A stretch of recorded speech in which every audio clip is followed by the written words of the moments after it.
এক অনাথ মেয়ে রাস্তায় একজন বৃদ্ধ কোটিপতির প্রাণ বাঁচিয়েছিল। তারপর যা ঘটল তাতে গোটা শহর স্তব্ধ হয়ে গেল। আজকের সত্য ঘটনাটি শুধু প্রাণ বাঁচানোর গল্প নয়, এটি সকলের দিকে এক প্রশ্ন ছুড়ে দেয়। যদি এক আশ্রয়হীন মেয়ে এই কাজ করতে পারে, তাহলে আমরা কেন পারি না? বন্ধুরা, পুরো ঘটনা জানতে ভিডিওটি শেষ পর্যন্ত অবশ্যই দেখবেন। আপনাদের কাছে অনুরোধ, ভিডিওটিতে লাইক করুন, চ্যানেলটি সাবস্ক্রাইব করুন এবং কমেন্টে আপনার নাম ও শহরের নাম লিখতে ভুলবেন না। রাস্তার ফুটপাতে বসেছিল মীরা। সে অনাথ। মা বাবার স্মৃতিগুলো এতটাই ঝাপসা হয়ে গিয়েছিল যে তা আর তাকে ব্যথা দিত না, শুধু একটা শূন্যতা রেখে গিয়েছিল যা আর কেউ পূরণ করতে পারেনি। সেই সকালেও সে বসেছিল ফুটপাতে, একটি পুরনো ছেঁড়া চাদরের উপর।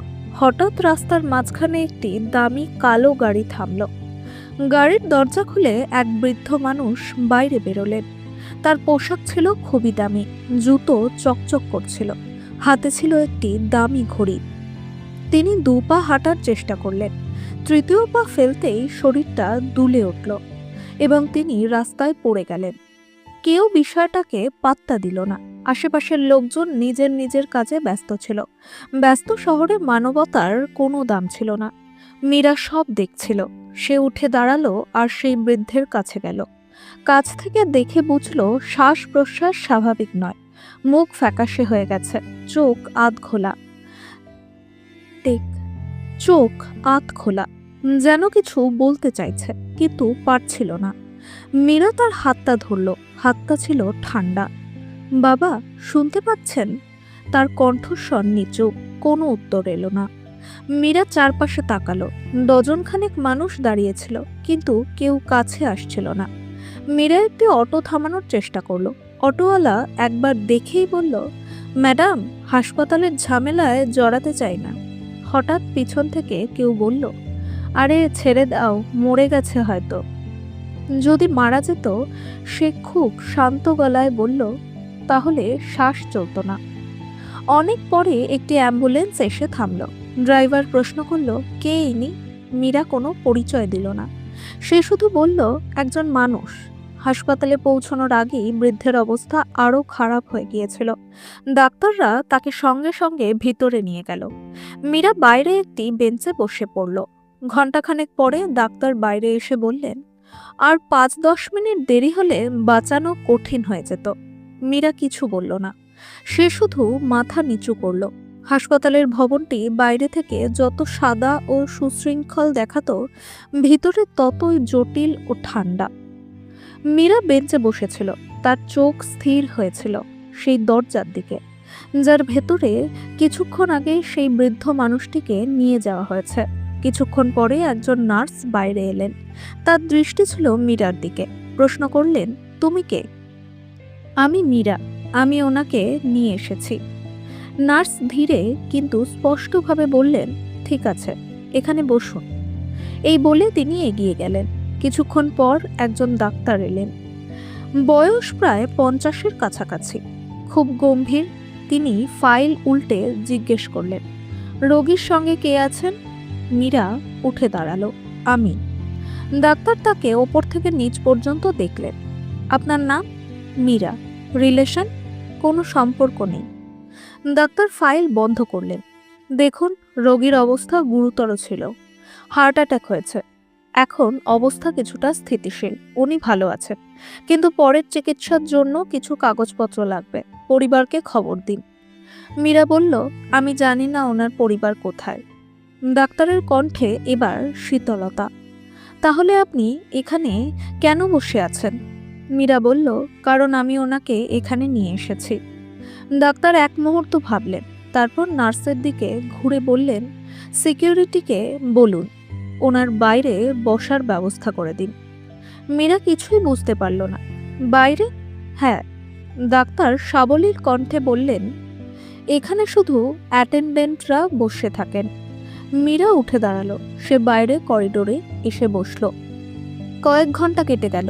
মীরা একটু জল খেলো। এক কোণে বসে চোখ বন্ধ করলো। ঠিক তখনই হাসপাতালের সামনে একটি দামি গাড়ি এসে থামল।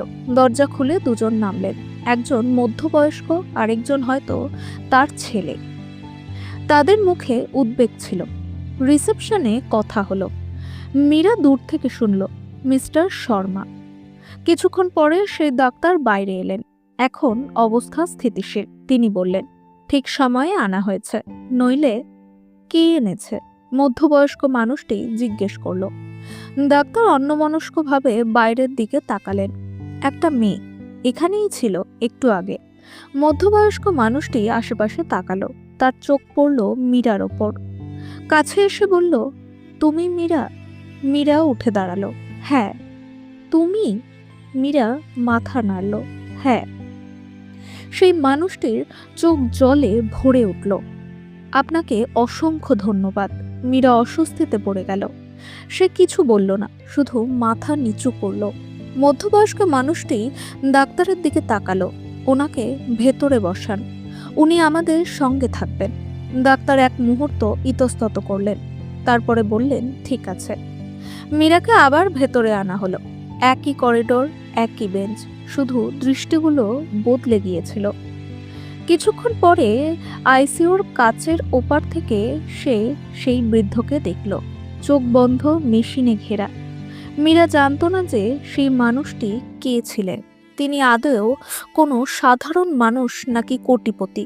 সে শুধু এইটুকু জানত যে তিনি অসুস্থ এবং তাকে সাহায্য করাটা তার কর্তব্য। এটা মানবতা, এটা মানুষের প্রতি মানুষের দায়িত্ব। মধ্যবয়স্ক মানুষটি, যার নাম পরে মীরা জানতে পেরেছিল, রাকেশ শর্মা, একটানা ফোনে কথা বলছিল। হ্যাঁ, এখন অবস্থা ভালো। ডাক্তাররা দেখছেন। না, এখন দেখা করতে দেবেন না। মীরা তাকে দেখছিল।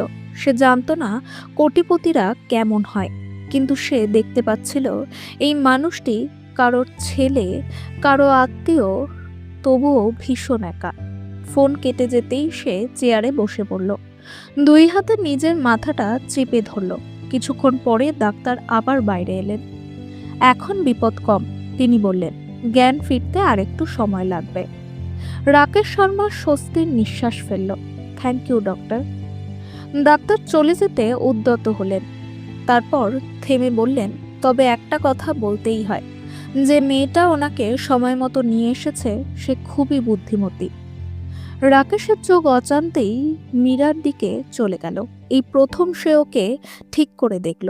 ময়লা জামাকাপড়, সাধারণ মুখ, চোখে ক্লান্তি, আর কোথাও গভীরে জমে থাকা এক অদ্ভুত শান্তি। তোমার নাম কি? রাকেশ জিজ্ঞেস করলো। মীরা। তুমি কোথায় থাকো? মীরা বলল, এই রাস্তার কাছে। রাকেশ চুপ করে গেল। এই উত্তরটা সে আশা করেনি, অথবা হয়তো সত্য শোনার অভ্যাস তার ছিল না। মা বাবা? মীরা মাথা নাড়ল। নেই। রাকেশ কিছু বলতে চাইল, কিন্তু শব্দ খুঁজে পেল না। তুমি সাহায্য করলে কেন? সে সরাসরি জিজ্ঞেস করল, কোনো আনুষ্ঠানিকতা ছাড়াই। মীরা কাচের ওপারে শুয়ে থাকা বৃদ্ধের দিকে তাকালো, কারণ উনি পড়ে গিয়েছিলেন। রাকেশ বাকরুদ্ধ হয়ে গেল। এতটা সহজ সাবলীল উত্তর সে আশা করেনি।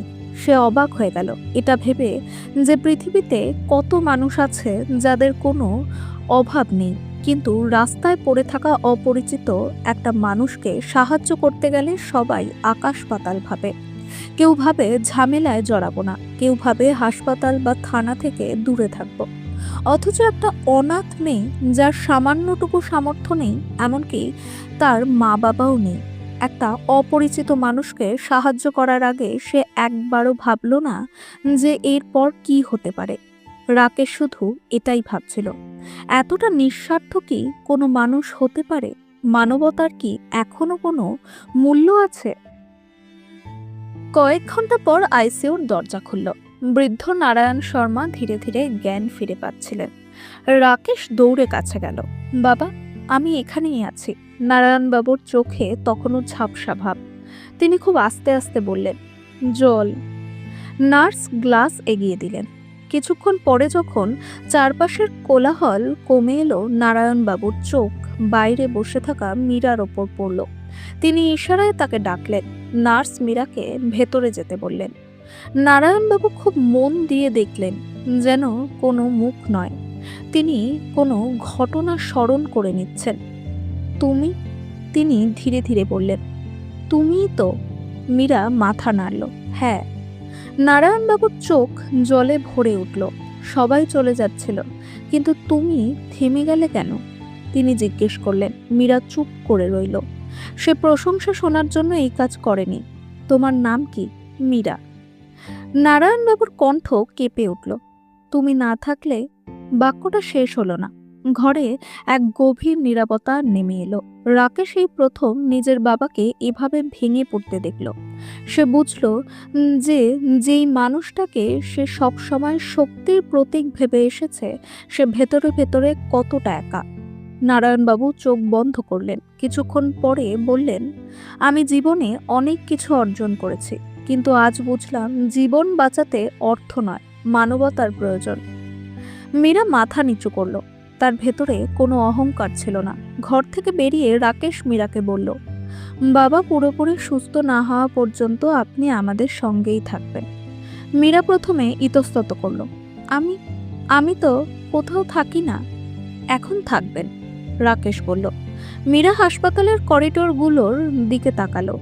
এই সেই করিডোর যেখানে কিছুক্ষণ আগে তাকে বাইরে বসিয়ে দেওয়া হয়েছিল। আজ সেই একই জায়গা তাকে ভেতরে ডাকছে। পরিবর্তনটা তার কাছে অদ্ভুত লাগলো। ভালোও না, খারাপও না, শুধু অদ্ভুত। সে মনে মনে ভাবল, আজ যদি উনি কোটিপতি না হতেন, তাহলে কি এই সবই হতো? সন্ধ্যা হচ্ছিল। হাসপাতালের জানালা দিয়ে বাইরের শহরের আলো ঝলমল করছিল। এই শহরেই মীরা প্রতি রাতে ফুটপাতে ঘুমাতো। আজ প্রথমবার সে ছাদের নিচে বসে থাকার সুযোগ পেয়েছে। সেই রাতে নারায়ণ শর্মার অবস্থা স্থিতিশীল ছিল, কিন্তু পুরোপুরি নিরাপদ নয়। ডাক্তারদের কণ্ঠে ছিল ভরসা, চোখে সতর্কতা।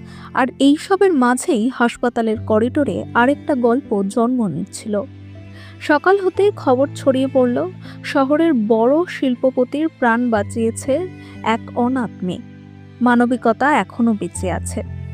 হাসপাতালের বাইরে ক্যামেরা, মাইক ঝকঝক করতে লাগলো।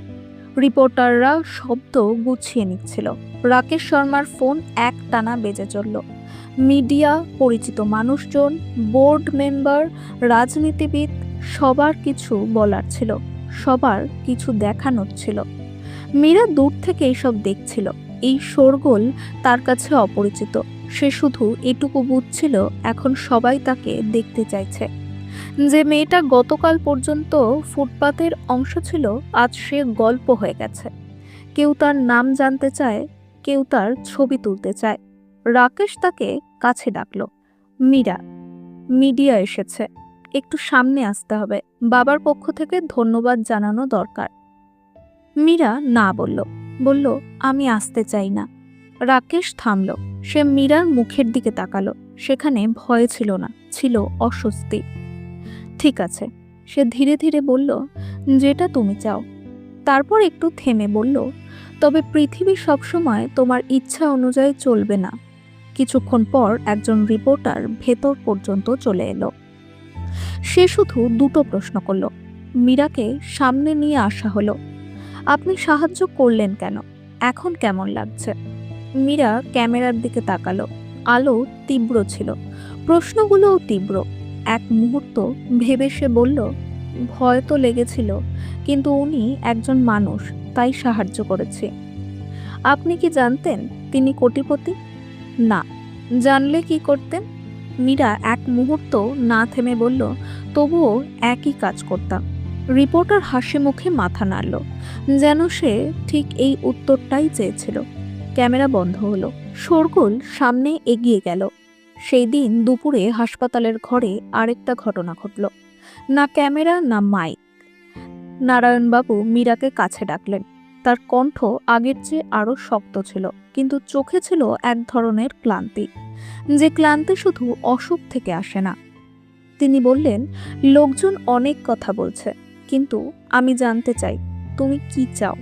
মীরা চুপ করে রইল। সে চাইতে শেখেনি, অনেক আগেই সেই অভ্যেস ছেড়ে দিয়েছে সে। কিছু তো বলো, নারায়ণবাবু বললেন।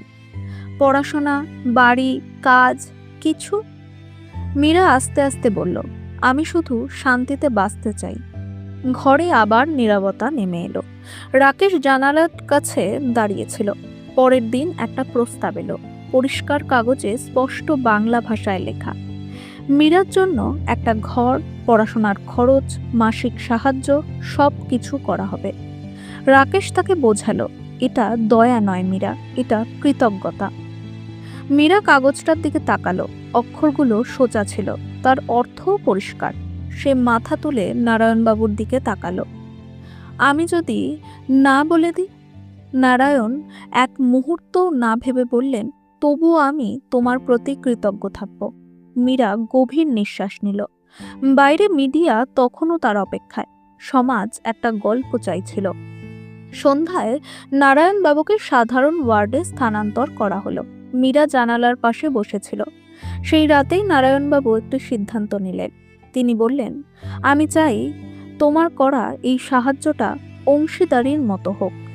কেমন অংশীদারি? মীরা জিজ্ঞেস করল। তুমি পড়াশোনা শেষ করবে, কাজ করবে, আর যেখানেই থাকো এই কথাটা মনে রাখবে, কারো প্রাণ বাঁচাতে নাম বা পরিচয় লাগে না, শুধু নীতিবোধ লাগে। মীরা মাথা নাড়ল। শহর নিয়ে ছন্দে চলতে থাকলো। মিডিয়ার লোকেরা নিজেদের কাজ করতে থাকলো, কিন্তু মীরা এবং নারায়ণবাবুর পরিবারের মধ্যে কোনো গভীর সূত্র বাধা হয়ে গিয়েছিল। সে সুতো দেখা যায় না, কিন্তু কারো জীবন বদলে দিতে পারে। আর এটাই ছিল আজকের এই ঘটনার সত্য। কখনো কখনো আমাদের জীবনে এমন কিছু অচেনা মানুষের সাথে দেখা হয়ে যায়, যারা আমাদের জীবনকে একটা নতুন পথে পরিচালিত করে। আমাদের এই সত্য ঘটনা থেকে শিক্ষা নেওয়া উচিত, যদি একটি অনাথ মেয়ে করতে পারে, তাহলে আমরা পারবো না কেন? কখনো কখনো মানবতা নীরবে কাজ করে যায়, সে কাঁদে না। আমাদের উচিত সকলের মনে মানবতাকে জাগিয়ে তোলা। যদি আমরা আমাদের এই দুদিনের জীবনে কারো সাহায্যে আসতে পারি, তাহলে আমরা তা করব না কেন? তাহলে বন্ধুরা, কেমন লাগলো আজকের এই সত্য ঘটনাটি? আপনি যদি মীরার জায়গায় থাকতেন, তাহলে কি করতেন? আপনি কি ভয় পেয়ে পিছিয়ে আসতেন, নাকি সাহায্যের হাত বাড়িয়ে দিতেন? কমেন্টে জানাতে ভুলবেন না। যদি এই ঘটনাটি আপনাদের হৃদয়ে ছুঁয়ে যায়, তাহলে ভিডিওটিতে লাইক করবেন এবং চ্যানেলটিকে সাবস্ক্রাইব করতে ভুলবেন না। আপনার নাম এবং এই ভিডিওটি আপনি কোথা থেকে দেখছেন তার নিচে কমেন্ট সেকশনে জানান। আবার দেখা হবে এরকমই নতুন এবং আকর্ষণীয় আরেকটি সত্য ঘটনা নিয়ে। ততদিন পর্যন্ত ভালো থাকবেন, সুস্থ থাকবেন। মা বাবা এবং পরিবারের সকলের খেয়াল রাখবেন। ধন্যবাদ। জয় হিন্দ, জয় ভারত।